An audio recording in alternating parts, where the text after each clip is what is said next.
Berarti insan kamil itu manusia yang kembali ke fitrahnya sebagai tajallinya Allah melalui nama-namanya.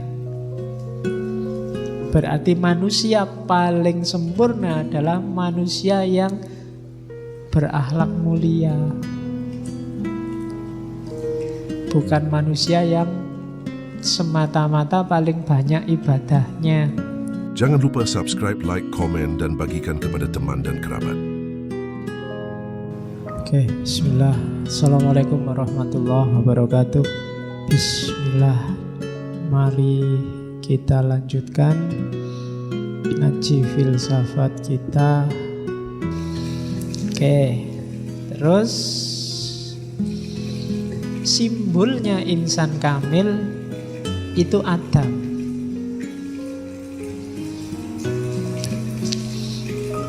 Ya, jadi kenapa Adam? Ya kalau pingin ngerti manusia yang original kan Adam. Adam itu di jasmaninya diciptakan dalam citra alam, rohaninya diciptakan dalam citra Tuhan. Kalau dalam bahasa lain, Tuhan itu meringkas semua ciptaannya dalam manusia. Dalam dirimu ada alam semesta, ada malaikat, bahkan mungkin ada jin, ada setan. Bisa. Manusia bisa kayak setan, bisa kayak jin, bisa kayak malaikat, bisa kayak alam semesta. Kamu bisa kayak hewan, bisa kayak tumbuhan. Karena Allah meringkas semua ciptaannya dalam makhluk yang namanya manusia. Bahkan dirinya sendiri ditiupkan ke dalamnya. Jadi itulah hakikatnya manusia. Oke. Dalam citranya itu seperti apa sih Pak? Wa khalaqa Adam ala suratihi. Apa sih maksudnya manusia diciptakan dalam citra? Kamu kan bingung dengan kata-kata citra itu. SBY sukanya pencitraan. Terus siapa kalau ada orang yang kamu benci melakukan kebaikan, kamu tuduh pencitraan. Apa sih janjane citra itu? Jadi yang dimaksud ala suratihi itu dalam diri manusia diberikan semua nama-nama Tuhan sebagai potensi karakternya. Semua nama Tuhan, sebut saja Asmaul Husna, itu dalam dirimu ada semua. Rahman, Rahim, bahkan Khalik, Musawwir, Ra'uf, dan seterusnya. Itu kamu punya semua karakter itu. Pencipta, manusia bisa banyak mencipta. Dia punya sifat namanya kreatif, ya kan? Sampai lahir gelas, lahir teh, ini kan pencipta.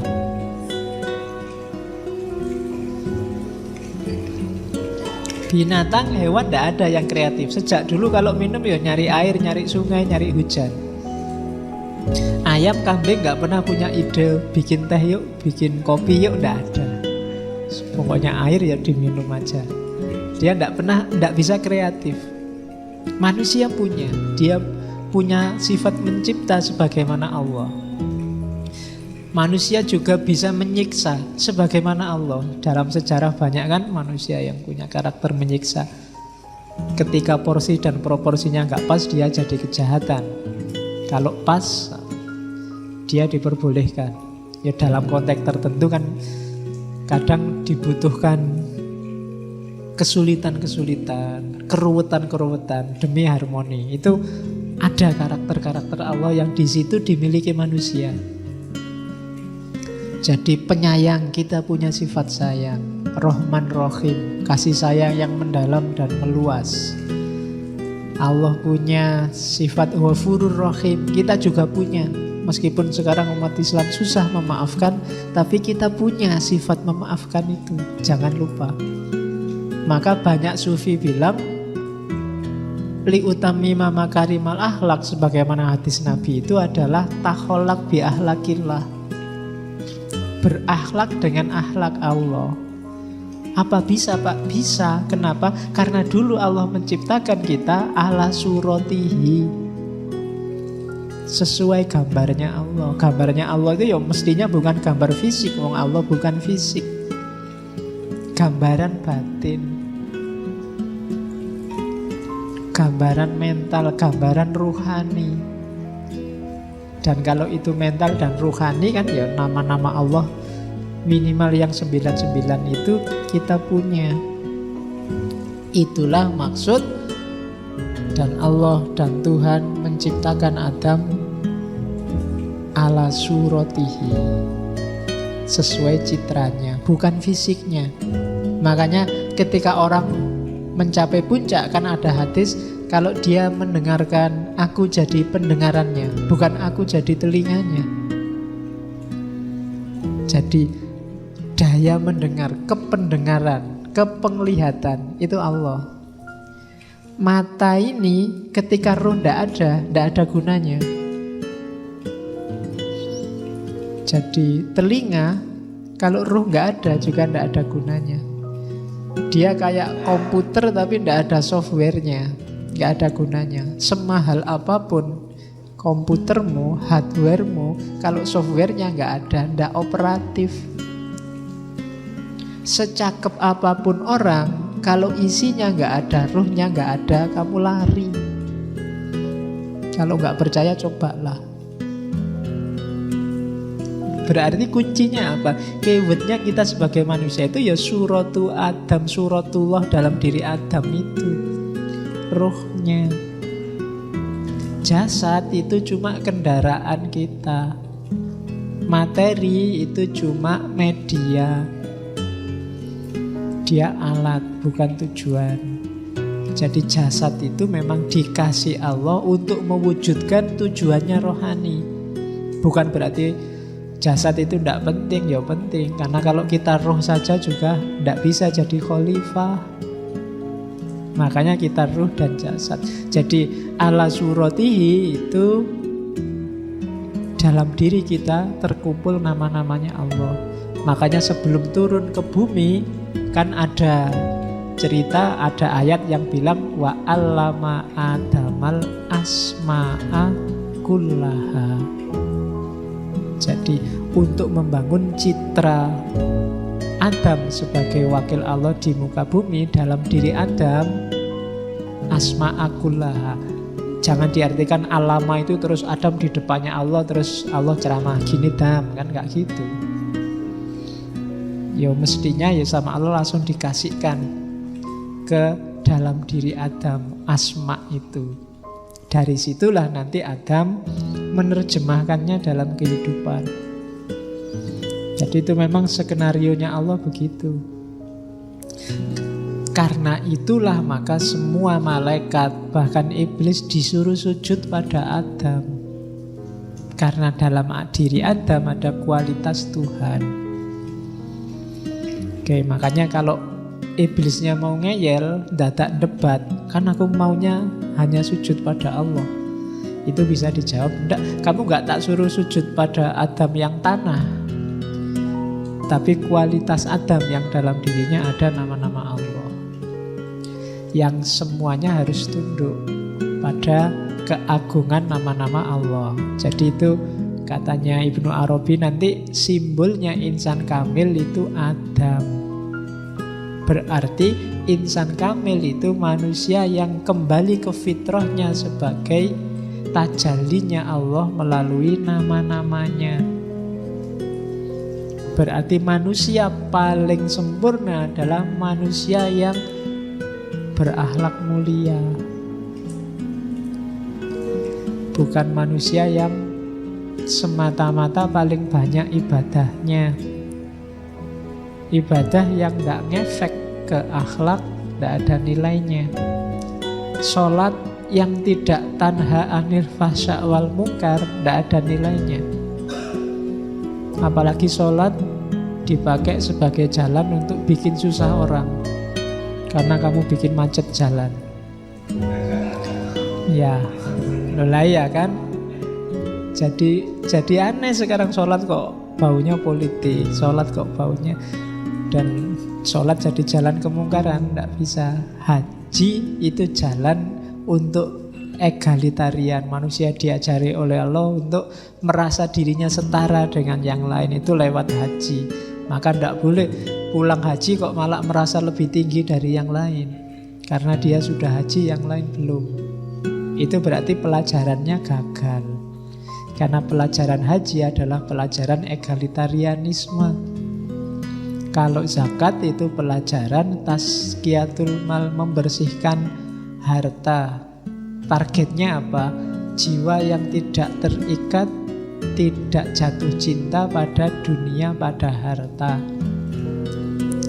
Kalau kamu zakatnya utuh, zakat malnya, zakat fitrahnya beres, tapi jiwamu sangat terikat oleh duniamu, oleh hartamu, berarti targetnya zakat gagal, visinya zakat gagal.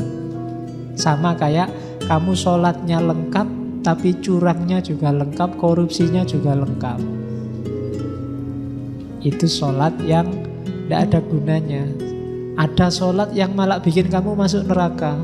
Kalau surat Al-Ma'un itu kan, alladzina yura'una, orang yang sholat tapi pamer,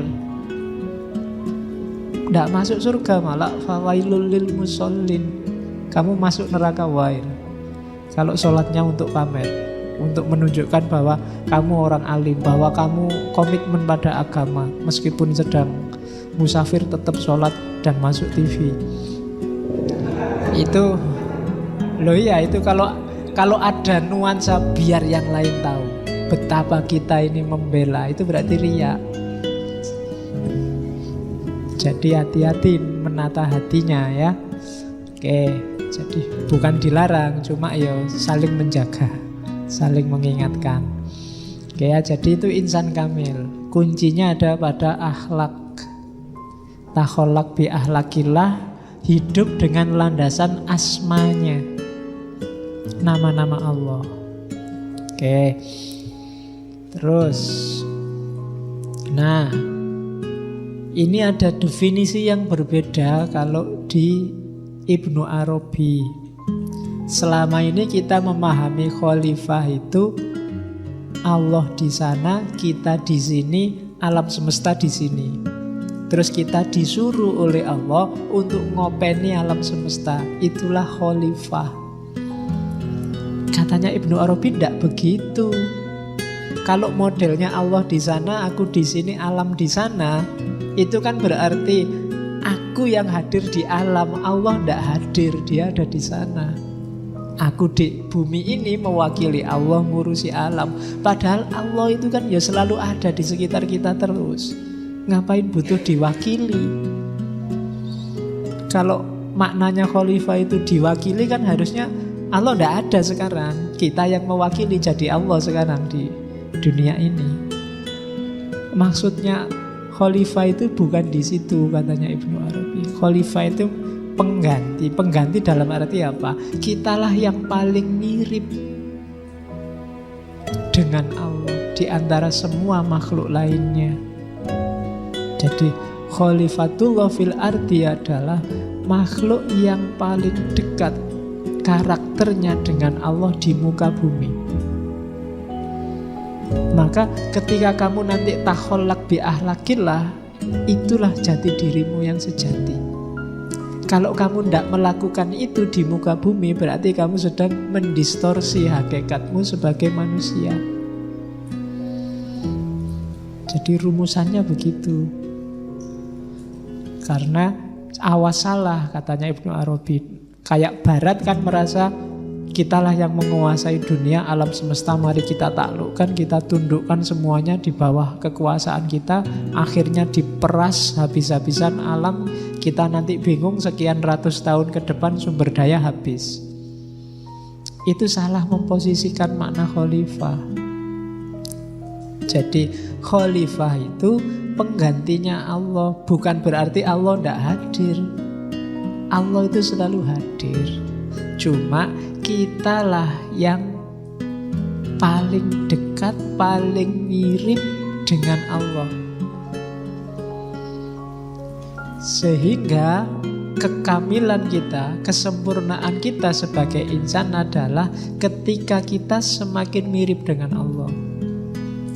Maka insan kamil adalah orang yang mirip, orang yang karakternya adalah karakter ketuhanan. Hidupnya mencerminkan asma-Nya Allah, nama-namanya Allah. Oke. Jadi itu makna insan kamil sebagai khalifah. Terus ada lagi sekarang. Insan kamil tadi sebagai mikrokosmos. Mikrokosmos itu positioningnya, kalau dalam dirimu ini kan tadi saya bilang, kuncinya dirimu kan di roh. Sama, alam semesta ini kuncinya ada di manusia. Posisinya manusia yang mikrokosmos di depan makrokosmos itu sama kayak posisinya roh dalam diri manusia. Jadi insan kamil inilah yang menjamin bumi ini, dunia ini masih hidup. Kalau ndak ada lagi insan kamil, semuanya isinya binatang, setan, itulah saatnya kiamat. Kenapa? Ndak ada ruhnya lagi sudah. Makanya ada hadis, selama masih disebut nama Allah, berarti masih ada orang yang berperilaku sebagai insan kamil, berakhlak dengan akhlaknya Allah, kiamat tidak akan terjadi. Berarti apa? Ruhnya masih ada, masih hidup. Tapi begitu insan kamilnya tidak ada, ruhnya hilang. Jadi itulah posisinya manusia. Jadi manusia itu penting. Maka kamu jangan nakal-nakal, nanti kiamatnya cepat. Semakin habis insan kamil ya semakin dekat kita sama kiamat. Kenapa? Karena kita ruhnya. Rusaknya dunia ya karena manusia, harmoninya dunia karena manusia. Jangan salah. Tidak karena yang lain. Ya kan? Kenapa kok ozon robek? Kamu kan selalu menyalahkan ini karena pemanasan global. Ya enggak, pemanasan global ya ujungnya manusia. Banyak bencana. Kalau dicermati nanti ujungnya ketemunya manusia lagi. Banjir Pak sekarang. Ya mesti manusia. Kalau nggak percaya coba dicek. Ya kan? Jadi diri kita ternyata tidak mencerminkan asma Allah dalam banyak hal. Kenapa umat Islam kok susah ya diajak kebersihan? Kenapa susah diajak tertib? Kenapa susah diajak harmonis? Ya karena itu tadi. Kita melupakan hakikat keinsan kamilan kita. Jadi jadilah manusia yang sejati, yang utuh. Jadilah insan kamil biar umurnya dunia ini masih lama. Kalau enggak, begitu kita kehabisan stok insan kamil, yang tersisa berarti tinggal ya al-insan al-hayawan. Makanya ada hadis yang bilang generasi yang mengalami kiamat adalah sejelek-jeleknya generasi. Karena apa? Di era kiamat berarti sudah tidak ada lagi insan kamil, nggak ada lagi orang yang dekat sama Allah, nggak ada lagi yang mentasarufkan nama-nama Allah dalam kehidupannya. Jadi insan kamil itu khalifah dan sekaligus mikrokosmos. Dia cerminan citranya Allah di muka bumi dan dia kunci dari ketertiban dunia dan kehidupannya. Posisinya kayak roh di atas jasad. Dan alam semesta ini kan memang disediakan oleh Allah untuk manusia, untuk rohnya, untuk intinya.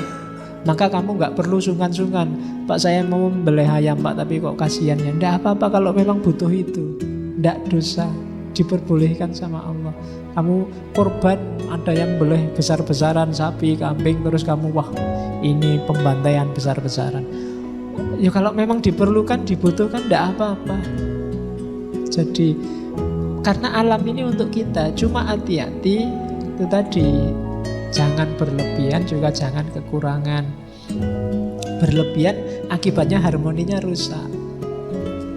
Kalau harmoni, biasanya kalau sudah berlebihan apa kekurangan, itu yang bunyi sudah kebinatangan, bukan lagi kekamilan. Jadi ditugas kita sebagai manusia untuk mewujudkan amanah dari Allah sebagai mikrokosmos dan sebagai khalifah. Terus kalau di Futuhat diibaratkan manusia dan alam itu kayak apa ya? Alam ini kayak harta bendanya Allah. Manusia ini kayak segelnya, kayak gemboknya atau stempelnya lah kalau hari ini. Jadi mutiaranya, isinya alam semesta kalau itu dianggap mutiara, stempelnya yang menjaga barang ini jadi kunci. Selama kuncinya ada, barangnya aman. Tapi kalau kuncinya nggak ada, habis. Itu kenapa begitu insan kamil nggak ada, kiamat. Sama kayak kamu punya peti, isinya barang-barang berharga, gemboknya hilang. Wassalam. Wong kadang-kadang gemboknya ada aja dicongkel, apalagi gemboknya hilang. Dan insan kamil itu gemboknya ini tadi yang mengamankan dunia ini khazanahnya Allah, alam semesta khazanah Allah. Gembok ini kan mewakili kehadiran yang punya peti, yang punya barang. Dengan adanya gembok, barangnya aman. Itulah kenapa manusia disebut khalifah. Jadi manusia jadi wakilnya Allah. Dengan adanya manusia yang mewakili Allah, alam semesta aman. Dengan adanya gemboknya yang mengamankan barang, isinya aman. Oke. Jadi itulah posisinya Adam di atas alam semesta. Posisinya manusia di atas alam semesta. Oke ya. Jadi jangan malah kontraproduktif. Kontraproduktif itu gemboknya malah ngerusak isinya. Itu yang banyak terjadi hari ini. Harusnya mengamankan malah merusak. Nah, itu manusia. Oke. Ya contohnya banyak. Tinggal kamu cari sekelilingmu. Yang harusnya bikin aman malah bikin kacau. Akibatnya apa? Ya rasakan sendiri. Ketika yang di dalam rusak, ya otomatis gemboknya juga tidak selamat. Kalau yang di dalam karatan, gemboknya juga akan ikut karatan. Jadi itu hubungan Adam sama alam semesta. Nah, jalannya sekarang. Tadi baru definisinya. Oke, kita ngaji sak jam sudah ya. Ibnu Arabi nulisnya ratusan halaman. Futuhat itu 560 bab. Futuhat Makkiyah 6 pasal. 6 pasal itu pasal makrifat, muamalah, ahwal, makomat, kemudian munazalah, kemudian manzilah 6. Manazil, munazalah ya 6. Jadi itu futuhat 6 pasal. Ngapal ke pasalnya gampang, cuma 6. Kamu ngapal ke babnya 560. Pening. Nanti kita cuplik satu bab di bagian akhir tentang karakter wali. Jadi insan kamil ini kita bisa nyampe ke makom insan kamil jalurnya 2. Yang pertama adalah izin Allah, pertolongan Allah. Yang kedua, usaha kita sendiri. Jadi kamu nyampe makom insan kamil itu bisa anugerah dari Allah. Bisa kamu upayakan sendiri step by step. Kalau sufi ada ahwal, ada makom-makom. Biasanya dua hal ini simultan. Ketika kamu berusaha naik makom sampai insan kamil, Allah menganugerahimu. Ketika kamu setengah jalan, kamu dikasih semuanya sama Allah. Itu kasih sayangnya Allah. Ketika kamu berniat, kan Allah bilang, kalau kamu mendekatiku selangkah, aku mendekatimu 10 langkah, 100 langkah. Jadi ini biasanya simultan. Meskipun ada orang tertentu yang dia belum mendekat, Allah sudah datang. Tapi itu saya sering bilang, itu kudratullah, bukan sunatullah. Tidak bisa dijadikan rumus. Kamu nggak bisa, saya tenang aja Pak, males sholat, males puasa, enggak apa-apa. Kalau Allah mau kan tiba-tiba Allah nanti datang. Enggak bisa, itu enggak bisa dijadikan rumus. Rumusnya tetap kalau kamu berusaha, berdoa, mujahadah, nanti Allah memenuhi keinginanmu. Itu rumusnya. Sama kayak kamu, kalau kamu loncat dari lantai 30, kamu pasti tewas. Itu rumusnya. Bahwa bisa kamu loncat dari lantai 30 enggak tewas, mungkin, tapi tidak bisa dijadikan pedoman. Itu hidup itu harus ngerti mana yang rumus, mana yang sunatullah, mana yang kalau sudah mentok satu-satunya yang diharapkan hanya Allah. Kalau dilalah kamu terpaksa kok jatuh dari lantai 30 bukan keinginanmu, tinggal kamu berdoa semoga Allah intervensi. Kan begitu. Tapi nggak boleh sejak awal kamu kalau nggak mati ya nggak mati aja terus kamu loncat. Karena rumus dasarnya kamu pasti mati. Jadi caranya begitu.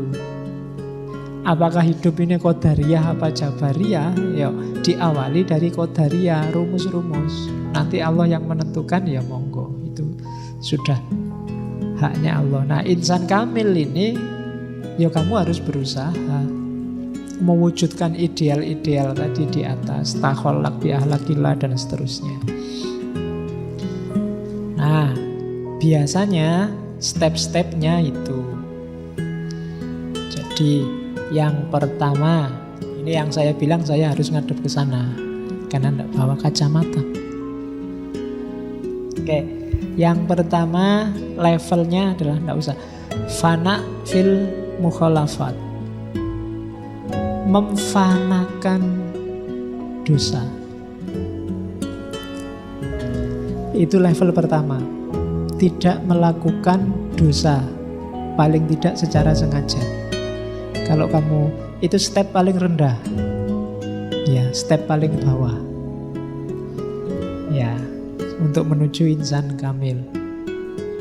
Yang kedua, fana fi af'alil ibad.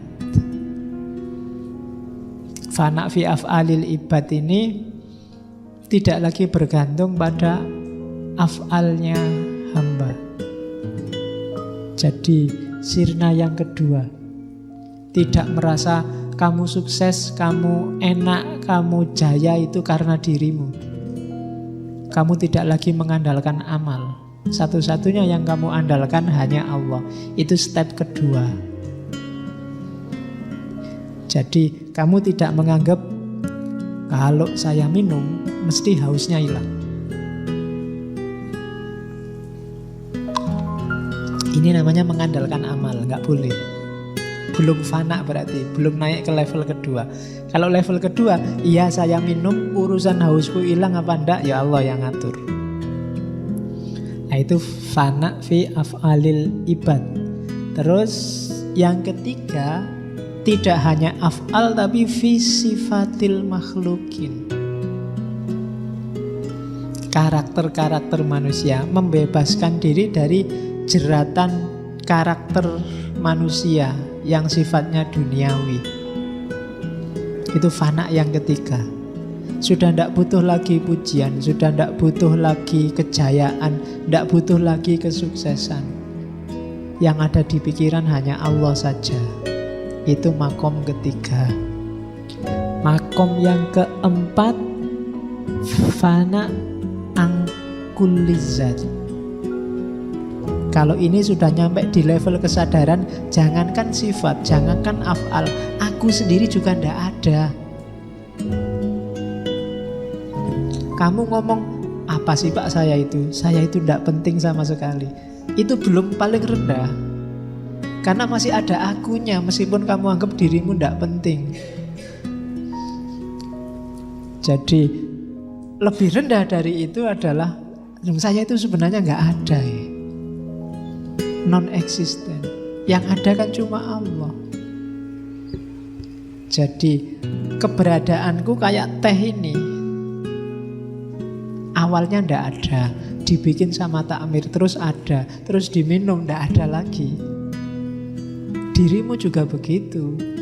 Ndak usah gaya-gaya, sejago-jagomu paling sekitar 80-90 kamu sudah jadi tinggal baunya saja. Wong awalnya memang ndak ada. Itu makom yang ke selanjutnya. Terus yang selanjutnya levelnya lebih tinggi lagi, bahkan semua ini ndak ada, ndak cuma dirimu. Alam semesta juga ndak ada. Jangan-jangan semua ilusi, katanya Ghazali. Yang kamu lihat seolah-olah ada, itu ndak ada. Jangan-jangan ini semua mimpi, katanya Descartes. Kamu mimpi itu kan seolah-olah kayak beneran. Jangan-jangan ngaji ini cuma mimpi, begitu bangun, yalah mimpi serius amat. Kan bisa kayak gitu. Kan katanya Ghazali, siapa tahu besok ketika kita sudah meninggal, terus masuk ke alam barzah, kita baru sadar, yalah ternyata dunia kemarin itu tidak penting sama sekali. Sama kayak kamu ketika masuk ke alam dunia, kamu anggap alam rahim itu kan, alah itu cuma menjaga biar tetap hidup aja, tidak penting. Lebih penting alam dunia ini. Mungkin besok kamu masuk alam barzah juga begitu. Alah kalau cuma kayak gitu ngapain kemarin dadak tawuran, dadak nangis-nangis, dadak. Mungkin kamu begitu besok di alam barzah. Ya nanti kita ketemu di sana ya. Nanti kita ngobrol lagi. Kita bikin ngaji filsafat cabang sana ya. Oke. Terus yang paling tinggi adalah fana angkuli ma siwallah. Sudah hilang kalau itu. Merasa saja tidak ada. Kalau tadi yang di sebelumnya kan merasa bahwa alam ini tidak ada, merasa dirimu tidak ada, itu juga masih trik karena masih ada yang merasa. Di level paling atas merasanya sudah tidak ada, sudah hilang, sudah wallahu alam bisawab. Itu makom paling tinggi, fana. Saya tidak tahu kita sekarang ada di makom berapa, atau masih baru belajar makom, belum masuk ke makom-makom. Dari situ kita membangun jati diri kita, insan kamil. Nah, terus di Futuhat katanya Ibnu Arabi, sekarang tak kasih contoh ya. Insan kamil itu sosok sejatinya, perwujudannya kayak gimana sih? Katanya Ibnu Arabi, lihatlah para wali sufi. Ya enggak apa-apa saya tambahi wali sufi ya. Kalau wali saja nanti pikiranmu jangan-jangan wali murid atau ben wali. Ya, jadi wali sufi atau mursyid kalau di Torekot. Itulah profil seorang insan kamil. Di situ kesisip pendapatnya Al-Qushairi. Silahkan kamu baca saja. Tak loncati langsung ke pendapatnya Ibnu Arabi saja.